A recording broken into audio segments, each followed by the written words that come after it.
We are live, another trading session. We're going for whatever is happening in the market. Quick recap for what happened in the past stream, and then I'm going also to try and test whether we are everywhere live. Let me just check. We're going live also on Twitter, Twitch, Kick, and yeah, that's going to be it. So let me just check whether we have every platform under control right now, and then I'm going to recap what happened in the past, well, basically 2 weeks. I haven't streamed for like a week and a half maybe. We're going to see what's happening. We're basically back to $900, $1,000. So we're pretty much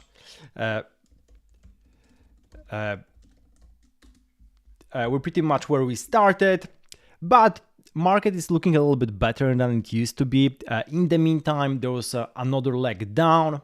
Currently, we're going a little bit higher from the bottoms.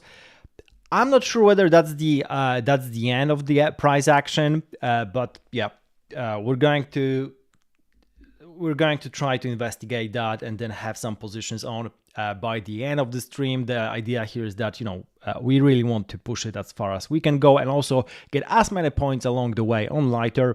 You have the link down below for the lighter if you want to get on the Sperb Dex farming arc. This is the way to go. So check it out down below. And apart from that, we're going, I think everything is live, so I might as well start. Well, yep. I think it's working. Let's get started. So first of all, we're going to review what we had in the past week. Basically, this is the streaming log for what you can see. We basically had these positions where we had the Solana ETH long, meaning we longed Solana, shorted ETH. Still, that might be an interesting trade. Maybe the other way around right now. We're going to see that. And also we had directionally hype long. So if you check that out, actually that was a pretty good spot. We did manage to make some money on the hype long, basically selling at the local top of $41, $42. And then the price action got really bad. I think the bottom was around here, as for hype at least, at around $29. Currently it's sitting at 36. So that's already interesting. And then for ETH, well, you can actually see what was happening here. We closed short basically the break even here, pretty much. And for Solana, we did have like $500 down move. Unfortunately, I think we were buying that pretty way higher. So this is where we got stopped out, even though that was pretty much the bottom. I mean, if we have waited, then basically, but yeah, the bottom was at 121. We got stopped out here. We're buying a little bit higher. So yeah, bad luck, but we would have to hold basically for everything down here and have much looser stop losses in order to survive that. On the other hand, we had the short on ETH, and that we closed a little bit too early. We could have keep it going to make the money for that, but we closed it much earlier. As you can see, let me find it. This is this is for the break even. As you could see, then there was really nice price action going back down, and we could have made more money on that. So actually the call was good, but we did with the trailing stop loss, we actually hit it pretty much earlier on, and that wasn't that nice here, right? Because we took profits on this break even, which was basically like the same level that we were previously. So that was a stupid way to actually put the trailing stop loss. I mean, we did minimize the losses, but that was the case of actually being the local top for Ethereum, and then it kept going down. So right now, even after everything, we would have been much lower, even if we were to hold it, until like right now.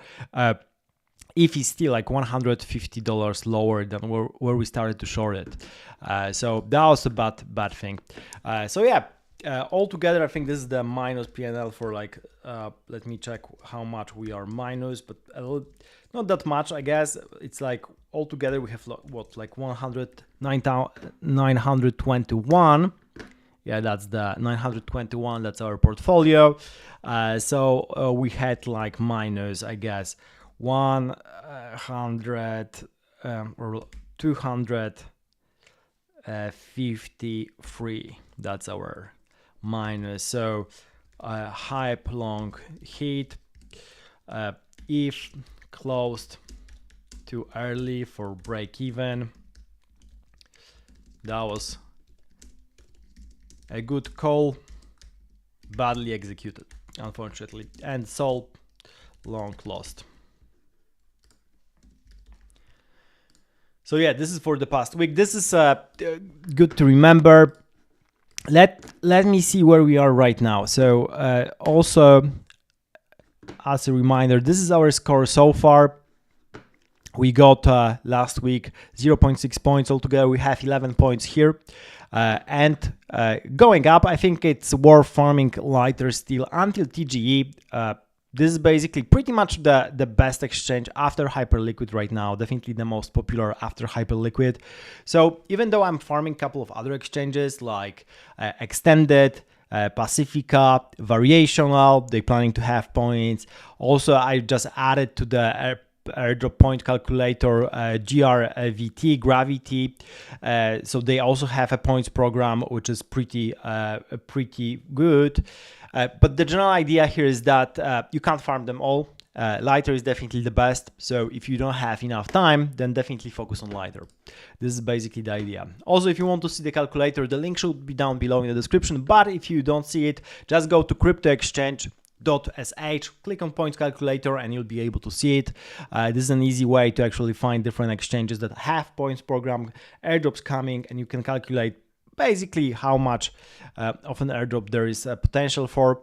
Also, if you want to go to arbitrage, you'll find a couple of exchanges and assets that offer you pretty good chances for delta neutral farming. So if you short the same asset on one exchange, long it on the other for the same amount, there's a difference between the funding spread. So we're making money just by holding the position. Of course, this is changing. This is super dynamic. So you have to monitor those positions either through a bot or manually. But this is a way to actually get points on both exchanges, for example, in this case, Extended and Lighter, and also make money along the way in a pretty safe way. Of course, nothing is safe in crypto, so you should remember that. And nothing here is financial advice, as you can lose all your capital. Okay, having this said, let's go back to the markets and see what's happening. As you can see, the situation is a little better than it used to be, especially if we look at, let's go with CoinGecko and just have a look at the past 7 days. It's been a slow grind up for the past 7 days, so that's cool. After basically this bottom on around November 21st, where it was at like $2,600, that was the bottom for Ethereum. Then it started grinding up. We basically retrieved this price action previously. I'm more on the bearish side still. I don't see, I mean, of course, towards the end of the year, people are getting excited, and usually we have some kind of a run until like the mid-December, followed by a dump because people are selling for different, tax purposes, and especially if they have losses, they want to harvest those those losses for tax reasons. So usually we have some kind of a dump. This is what happened last year, might happen as well this year. So I'm not that bullish, especially for the next couple of months. But here we're playing short term, and short term, it doesn't look bad. I mean, we might be able to retrieve some of those levels previously. Of course, we also can get super down action. The weekend is coming over, so different things can happen. But generally speaking, Bitcoin looks stronger and stronger. I think we have like $92,000 for Bitcoin, so that's pretty cool. It looks like it wants to go up. So I'm definitely more on the longing side, and probably will do like directional bets here. Also, Solana is looking good, and this might be the way to long it.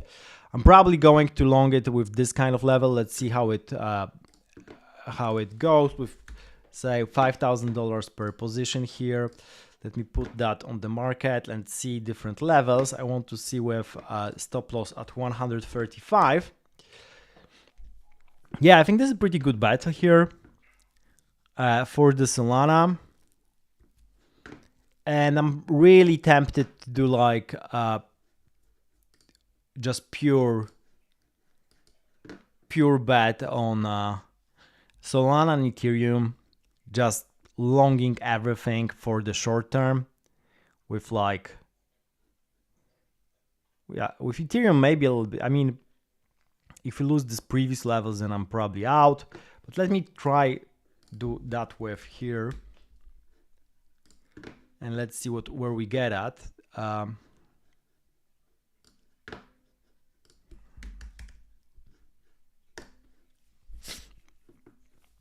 Yeah, this is the levels that I'm interested in, and for the upside, I would say that I basically want it to be for the basically where we're selling 165.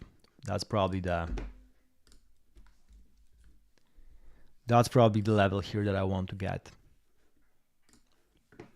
And for Solana,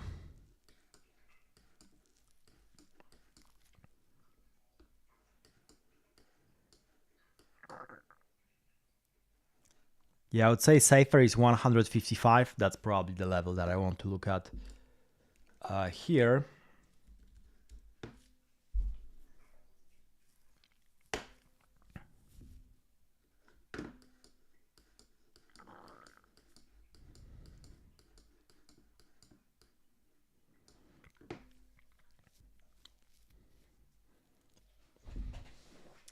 Yeah, so this is pretty risky. I'm just thinking whether I want to hedge that in a way, for example, by shorting BTC to some extent. Do I want to short like for maybe the same amount? I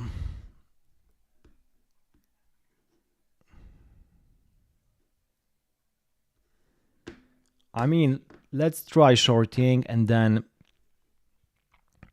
what I'm going to do is, if we keep on going up, so if we keep on going to, let me check for the levels. I guess for the stop loss would be something like 94, right? And then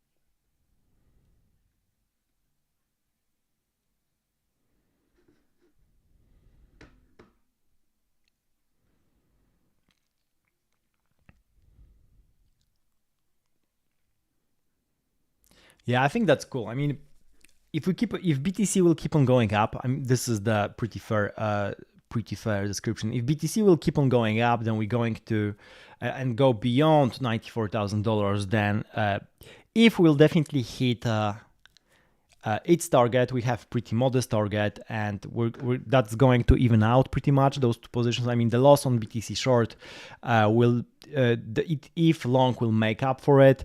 On the other hand, I think Sol will go much higher, and we can make money.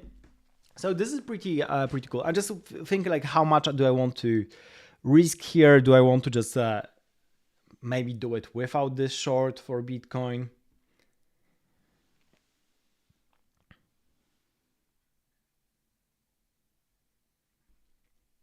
Now we're going with the hedge. Let's see what happens. I mean, this is pretty on the more neutral side, even though the weights are not.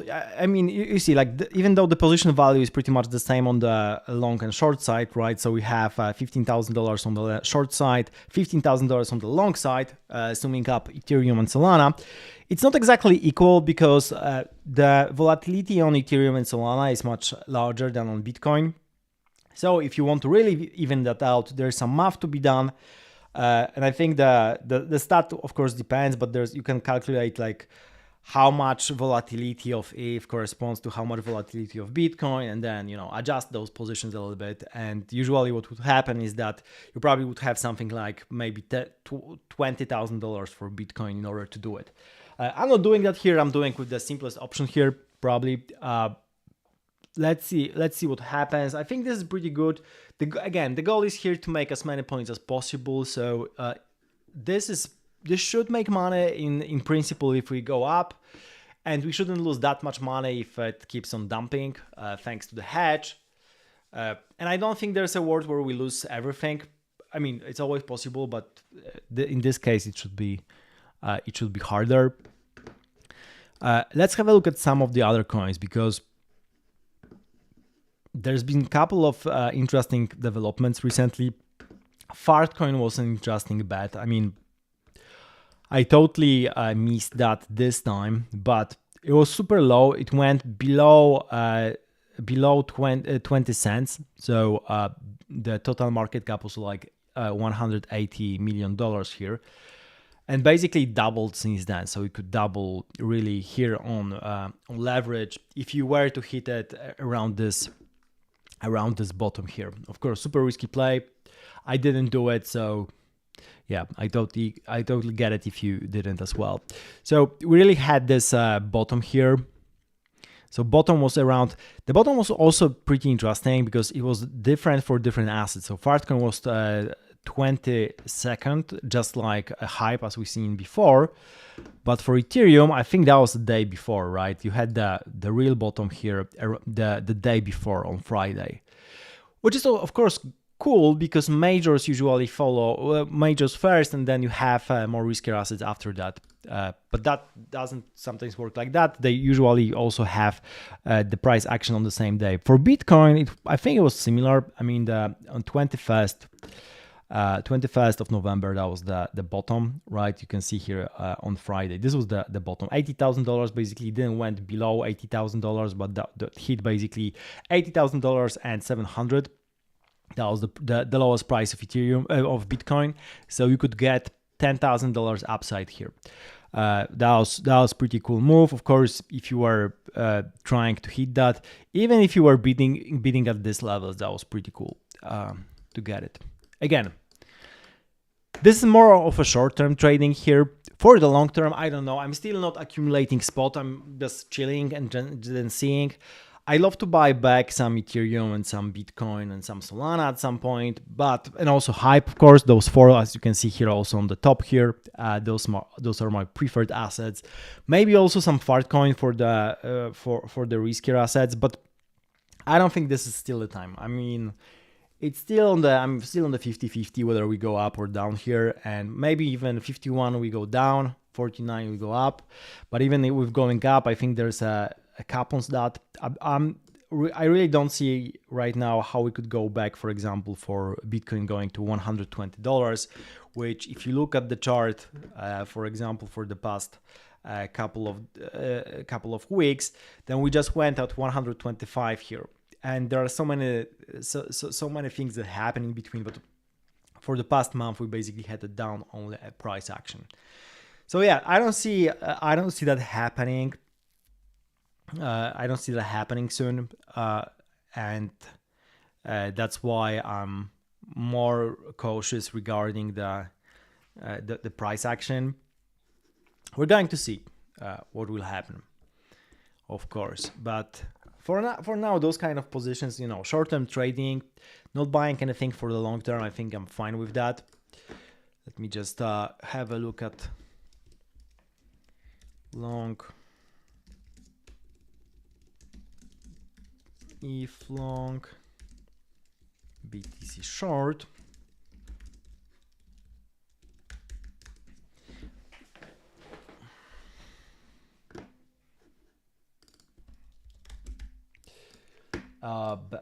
So we have that. Let's have a look at what other people are doing right now in the market. I'm still looking at those money printers.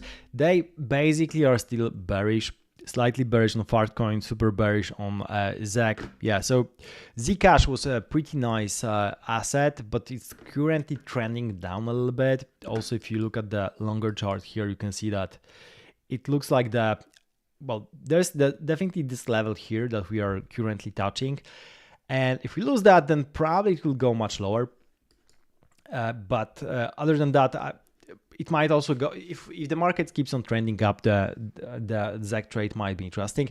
Zcash is another very interesting asset that I'd love to accumulate, but at lower prices, at least buy it a little bit for it to be a chance, for having a chance at being the next Bitcoin.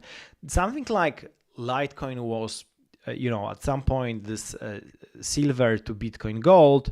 If Bitcoin was gold, then Litecoin was silver. I think that Zcash might replace Litecoin in that kind of prophecy, thanks to its privacy and the people caring again about privacy. This might be interesting bet, but again, it went up super quickly recently, so it's only natural that some of the people are selling the asset, especially if they are up quite a lot with size on that. So we're going to see what will happen here. But this is something I'm keeping an eye on as well. For the other assets, Fartcoin, I mean, there are different assets that basically were super high up and then went down. Things like Useless that went down like 70%. But I'm not really willing to beat that right now. I don't think that's that. Well, the bottom still might be to be discovered. Monero is holding pretty nice. I think it's even it's doing really nice. If you look at the price action, it's very similar to what Zcash was doing. It went down on the 20th, right? But basically completely retrieved its price action, and it's super stable right now. It's a very nice asset, so that's already cool. Wave is of course completely trending down.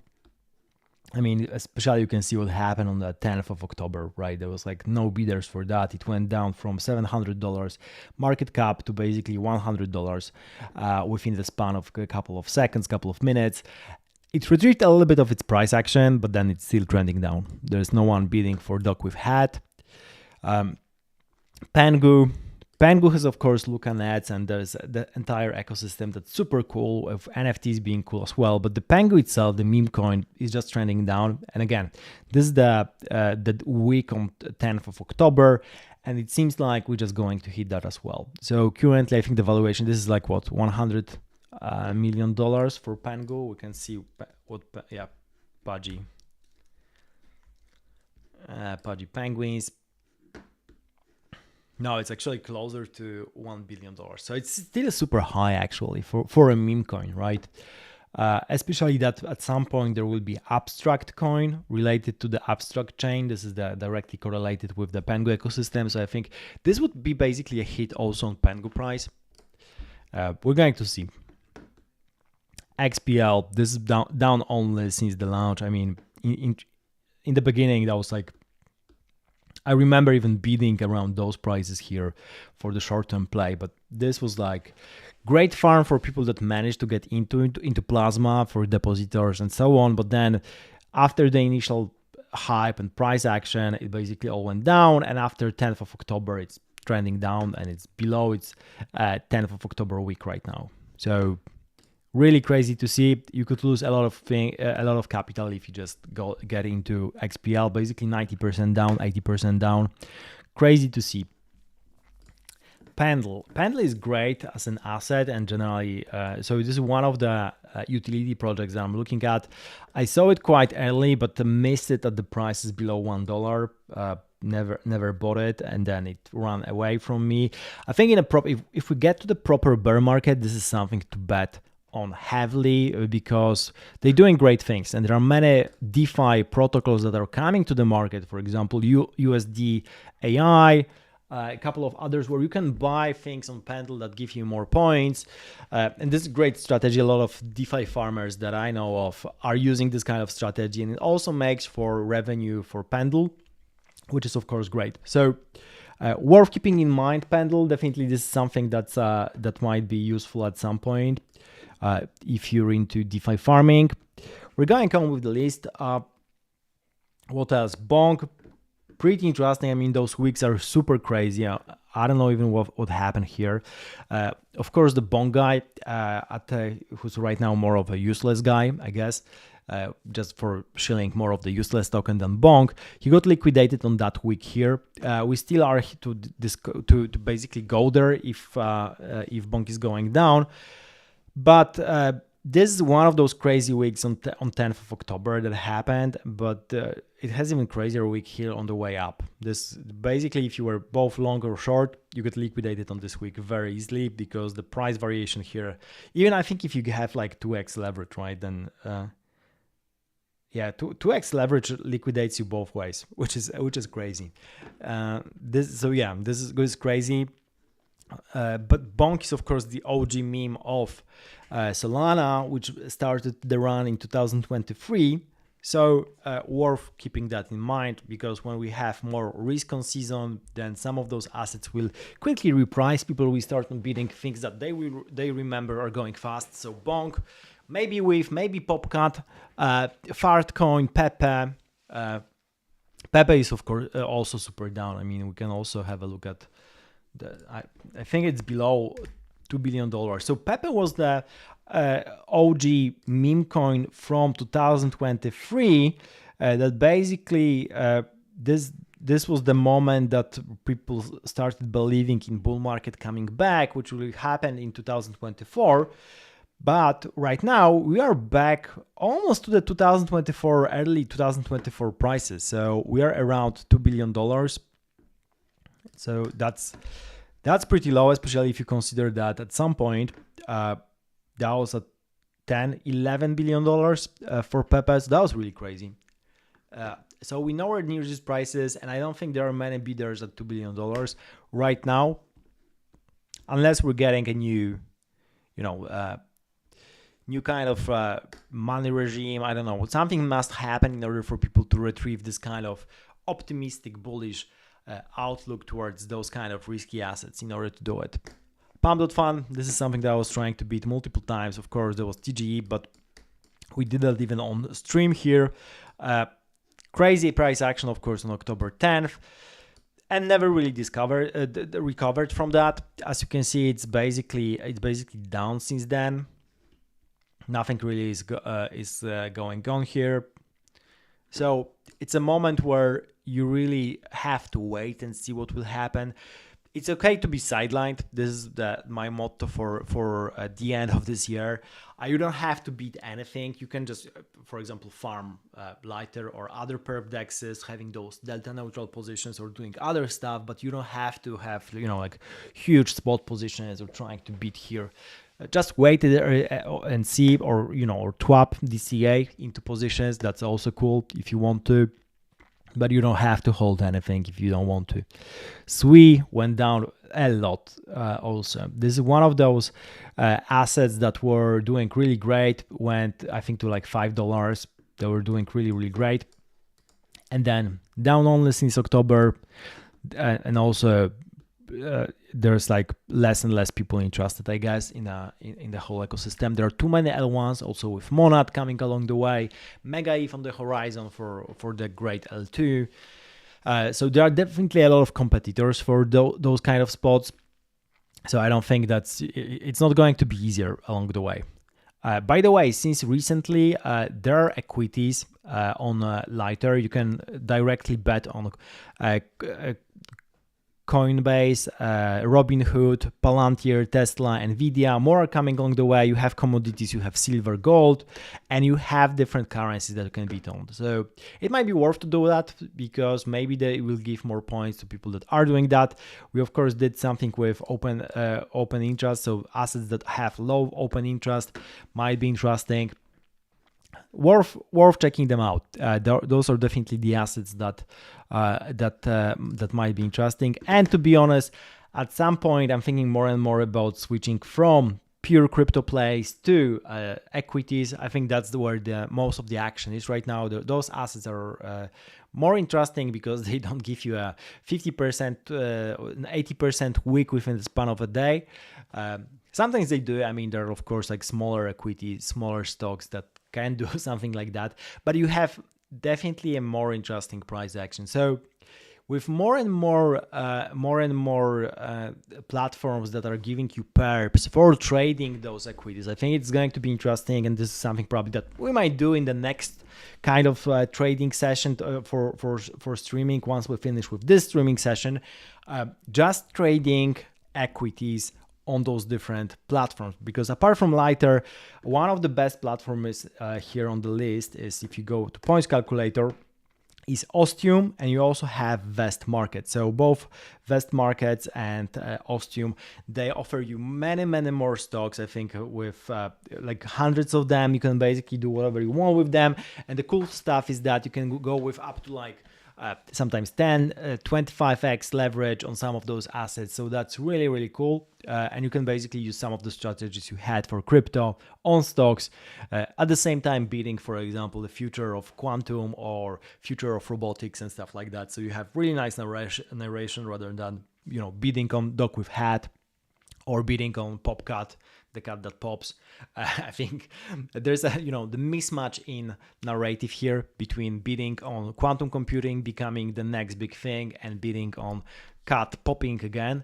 And you can make, again, there's a lot of volatility. So with a lot of volatility, there's many opportunities to make money and of course lose money as well. But so far, this year was definitely the year of the stocks. The best trade, I think that there's the only person I think that did that, or maybe a couple of them I know on Twitter, but the high stakes capital, the basically he switched from mostly crypto to stocks at the beginning of 2025 mostly, and he was tweeting about that multiple times. I think we can go to, let me find high stakes capital.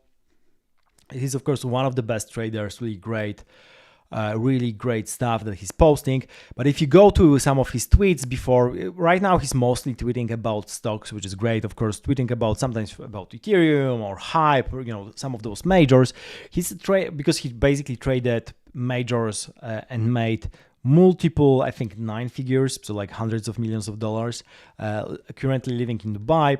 But mostly he's tweeting about his stocks portfolio. This is one of the tweets. So he has some Bitcoin, he has some Hype, but he has a lot of different assets like in AI, space, biotech, transportation, defense. He also recently covered that, how he changed that a little bit, went out of CRISPR, went into more into AI play with CoreWeave.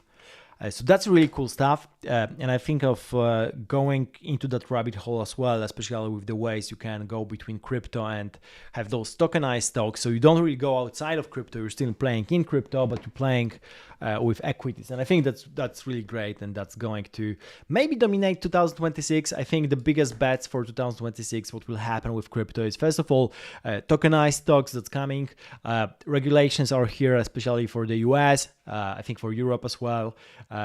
For Asia and other countries, I think the regulations were fine already for a long time. And apart from tokenized stocks, what's coming is prediction markets. So I think there's still some regulations to be played. I'm not sure how they're going to turn out, but this is another big thing that's going to come into the market. So those two things are really something to look forward to. And I think there's definitely a lot of interesting stuff going forward. Okay, I think this is it. We have our positions. I'm going to finish the stream here. Of course, you can check the link down below to the exchanges. Also, if you're looking for other exchanges to farm points, just go directly to cryptoexchange.sh. You can also browse different exchanges. There are plenty of them. I try to list all of them and keep on adding them once I find some of them that are interesting. Things like Based. Myself, I'm basically farming the exchanges on this list. On all of those exchanges, I did at least a couple of transactions, but I'm mostly right now on Light or Extended. Those two are the most. Looking forward to the points program on Variational. Bullpen a little bit, because Bullpen is actually connected to Hyperliquid. So you're getting points for Bullpen, for Hyperliquid, potentially for the next season, as well as for Unit. So that's a protocol for having spot on Hyperliquid. Pacifica, because that's the best exchange on Solana. And then we have Ostium and Vest, which are great for RWA, tokenized stocks and stuff like that. And those two newer ones, Paradex and GRVT, also cool to check out. So yeah, thank you for watching. Subscribe to the channel. See you in the next